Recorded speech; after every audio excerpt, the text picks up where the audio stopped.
Good morning, Philippines! Good morning. Good morning, guys. God, this news. I've been listening this yesterday like forever. Kobe Bryant. It really, I cannot get over it, guys.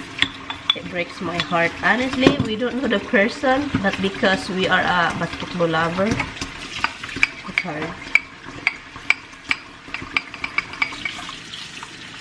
Kobe Bryant.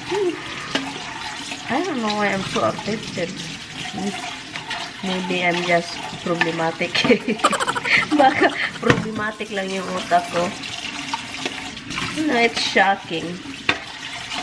Dahil hindi talaga ini-expect, you know? Lumipad ka doon, and then alam mong mamamatay ka na. Kasama mo pa yung anak mo.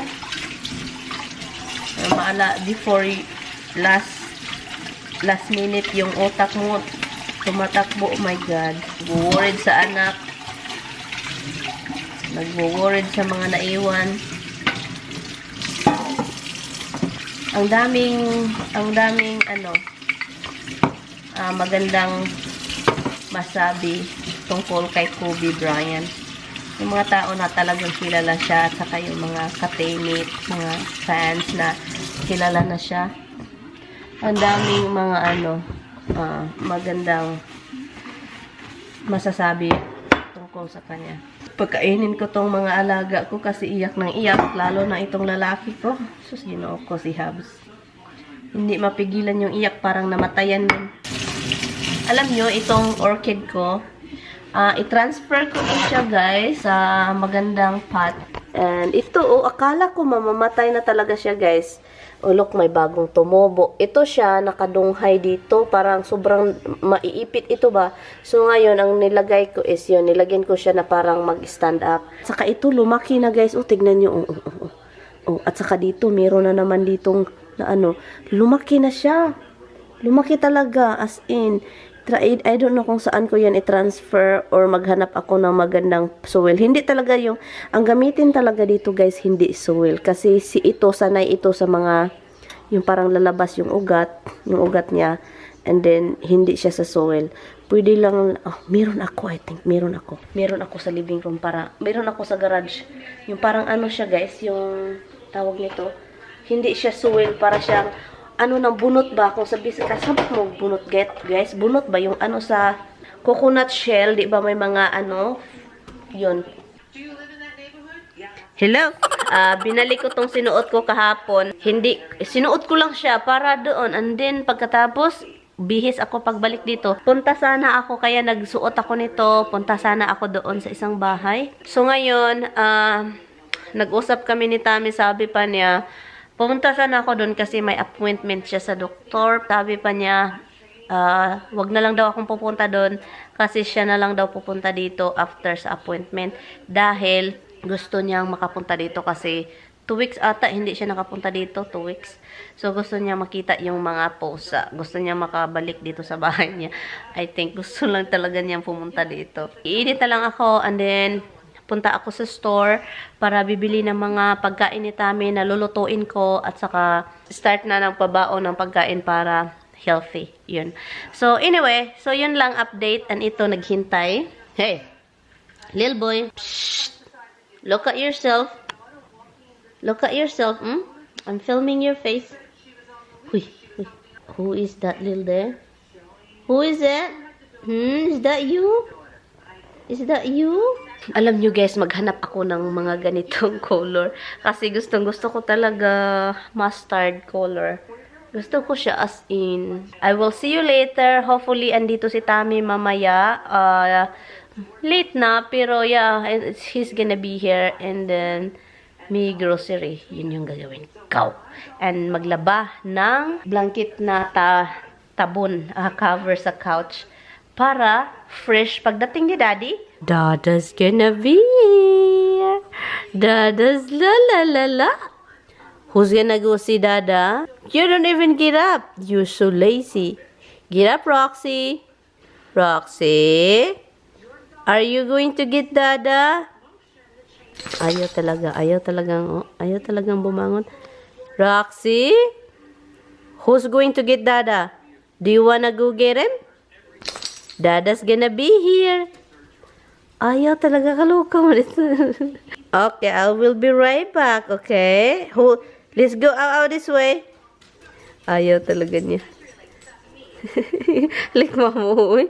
Maraming nag-comment. Ang daming nag-comment sa inyo tungkol sa, sa hospital, sa doktor, dito sa US. Anyway guys, yung hospital na pinuntahan namin ni Tami, malapit siya sa bahay. And also, yung time na yun talaga yung pwedeng matakbuhan ni Tami kasi sobrang lapit. Dahil sakit, doon siya nagpunta.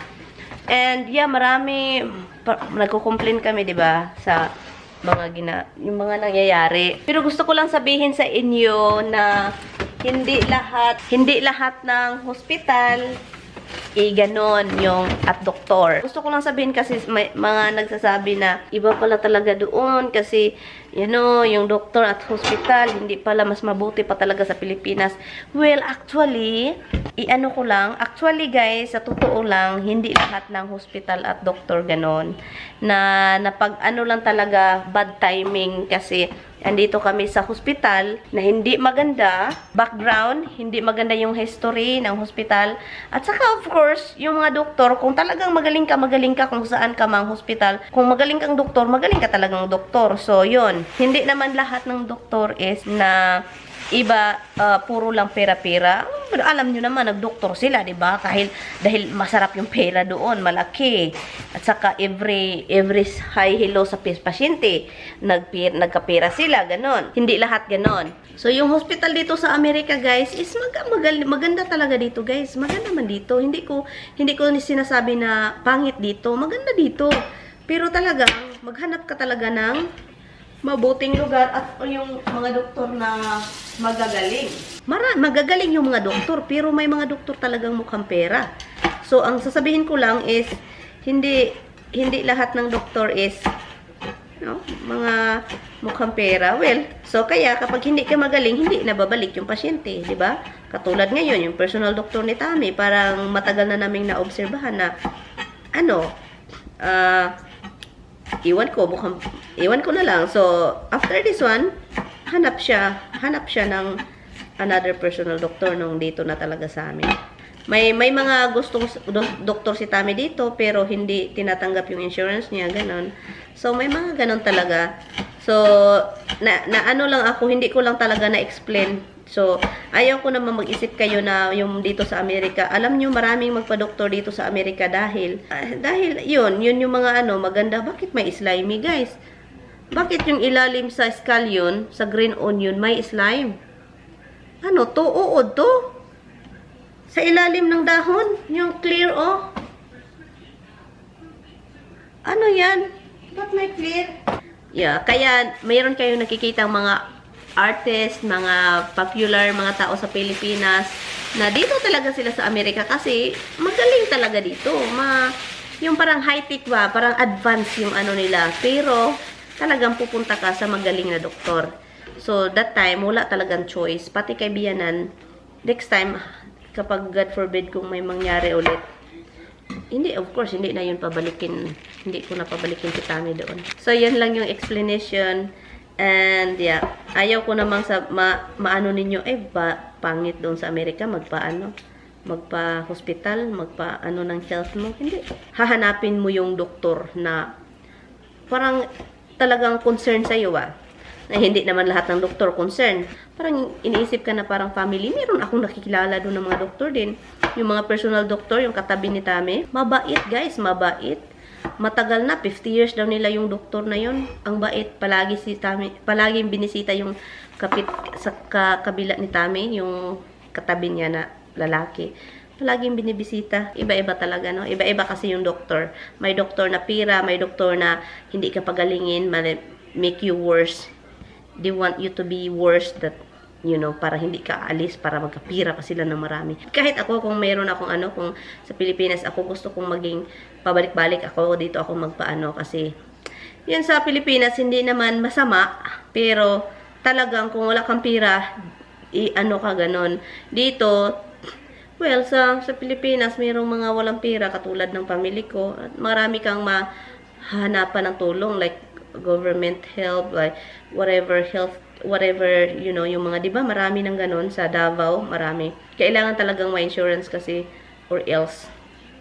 Pero asukasuhin ka talaga kahit wala kang insurance, asukasuhin ka, hindi katulad na Pilipinas na ano, kapag wala kang pera, kailangan kang mag-surgery, wala kang pera, hindi ka nila i-surgery dito, kailangan kang mag-surgery as soon as possible, kahit wala kang pera, gagawin nila yan and then sendan ka na lang ng bill nila pagkatapos. Yun, doon ka na lang magproblema pagkatapos ng ginawa nila. Pero doon sa Pilipinas, hindi nila mag-start ng surgery or kahit anik-anik na important na gawin basta wala kang pang down payment. Dito okay lang, basta after talaga ng mga surgery or mga kahit anong importante doon ka na magbayad. At saka kapag walang in-life health insurance talaga dito, guys, grabe.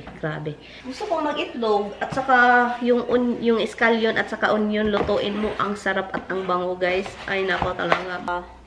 Pag mag-grocery, mabilisan para hindi tayo matagalan. Kasi ayaw kong matagalan sa labas. Para naman akong takot talaga. Parang takot ako sa labas ba? Yung paglalabas ako. Parang takot talaga ako. Hindi lang parang, takot talaga ako. Struggle talaga kapag mag-grocery. And then you try to be healthy. Creamer. I know this one is unhealthy, pero ito siya, scallops, potato scallops, pepper, red bell pepper, because it's good for kidney, sabi. Get down, little boy! It's a fish! Cachilta fish! Naalala niyo yung fish, cachilta fish from the movie. Tilapia again. And we have chicken for tomorrow. I'm going to marinate this tonight also. Iba na ako mag-marinate with Tammy kasi no soy na talaga. I got some spinach, clean baby spinach, and carrots. Yung spinach is para sa munggo. Bumili ako ng grapes, red grapes. It's also good for Tammy. We're going to eat that. I got him salad. Well, salad is, he likes salad, guys.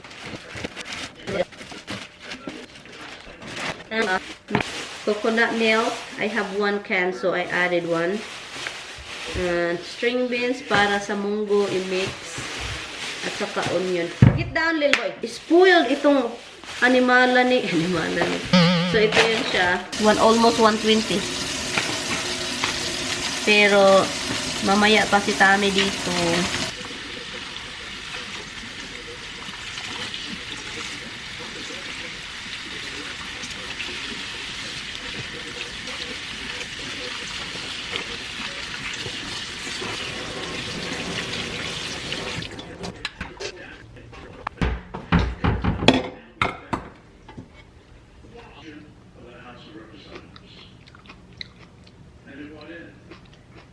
Sobrang tamis. Naalala ko ba? Palagi si Tammy bumibili nito. Palagi lang namin matatapon. Ngayon, I make sure nakakainin talaga namin. Ang sarap eh. Sobrang tamis. Naghintay lang ako sa tawag ni Tammy, guys. 3 o'clock na. And alam nyo naman, nag-doctor appointment. So, naghanap ako ng munggo beans. Meron akong munggo beans dito. For sure, meron akong gamit na. So, ito dito. Ito. I'm sure meron pa ako. Ito na lang. Ito na lang yung meron ako. Akala ko marami. 2 na lang. Luto tayo ginataang munggo. Nag-research ako, hindi siya masama sa kidney. Marami pala itong benepisyo sa katawan. So, ni-research ko talaga siya kasi alam ko talagang may mali akong kutob. May kutob akong mali. May mali akong kutob. Mag-boil nito kasi every time na magluto ako, di ba, i-boil mo muna siya para talagang luto. Kasi matagal siyang maluto. Tingnan natin kung anong sabi ng doktor, kung kailan yung alam niyo na, MRI niya.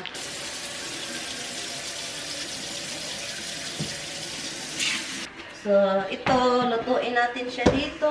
And, yaon.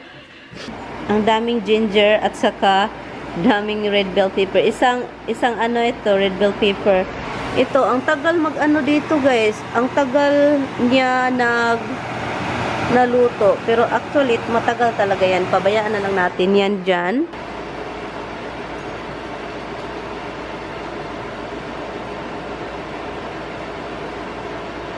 Hala.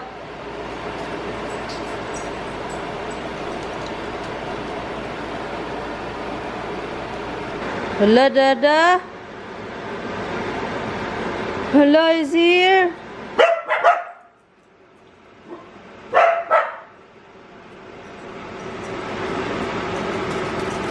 Hello, down. Yan guys, ah. Nilagyan ko na ng gata. Nilagyan ko na siya ng lemongrass. Lamas, sangkap. Sangkap man yan sa Tagalog, di ba? Lamas. Andito na yung sangkap. Wala pa rin siya. Ang tagal niya. Nakalabas siya sa doctor appointment niya. Mga almost 5 na. So, nagbe-bake na ako ng tilapia. Tilapia, ang arte naman ito. And ito yung ang sarap niyan, guys. Ang dami, yung isang bag ng spinach, nilagay ko talaga lahat doon. So grabe yung spinach ko nilagay, ang dami. But he's here, guys. And when he get home, he loaded with grocery. Yes, you loaded. I went to grocery and he went to grocery. So we double up what we got. Kain lang kami. It's late. 7:30. Did you bring your machine? My nose has in the wrong place. In the wrong place? Where is it? In your ass? You went to your butt? No, it's just give me some, issue with some pain. Tapos na kaming kumain, guys. Ang sarap ng yung fish. Itong fish, ang sarap niya, guys. Kahit hindi siya hindi mo nilagyan ng soy, gano'n. Masarap pa rin siya. Ang dami. Ang dami, guys. Guys, ingat kayo dyan sa Pilipinas, ha? Tungkol sa virus na yan, ha? Kasi, ang dami na, guys. Dami nang nauuto. Dami nang na-virusan ngayon. Yung namatay, mga 200 na ata. Sa ngayon, ha? Pero I think it's counting.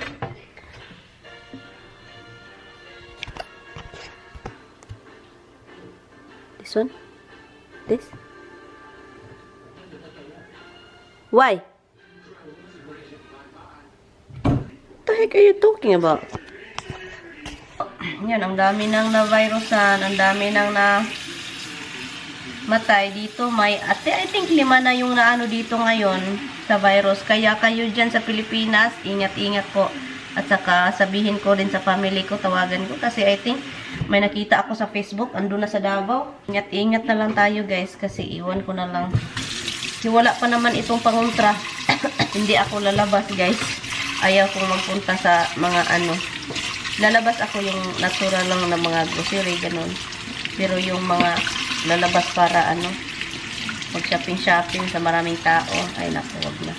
Dahil daw yun sa butiki. Butiki ba yun? Bat ba? Tawag yan? Yung itim na parang kwaknet. Did you hear the news about the virus now? Millions affected in China. No, they locked down millions. Yeah, but look what are you sick? You have virus? Huh? Could be. I don't know. Hello po, nakatakot. Hi guys, magbihis lang ako guys para komportable. Yung pangbahay na. Itong si Roxy, kapag andun yung dada talaga niya sa bathroom, maghihintay talaga. Do you want me to put that machine? What are you doing here, Bob? What are you doing here, huh? What I mean? What I mean? What I mean?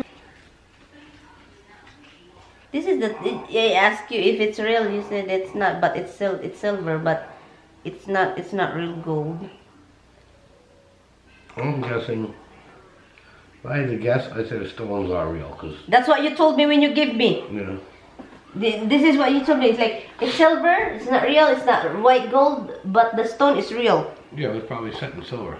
That's what you told me. Oi, mom's iPad, honey. Yeah.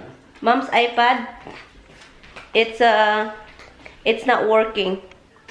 I charged it 2 days now. Nothing. Oh, where is it? In my filming, I'll bring it down. Ayaw umalis. Look. Nag-slide lang. She slide a little bit, but she doesn't want to move. See? Girl. Are you using Dada's leg as a pillow? So what are you trying to see, Han, before, Han, in the window? I thought that thing was backwards. I thought the butt was supposed to be on the outside. No. What?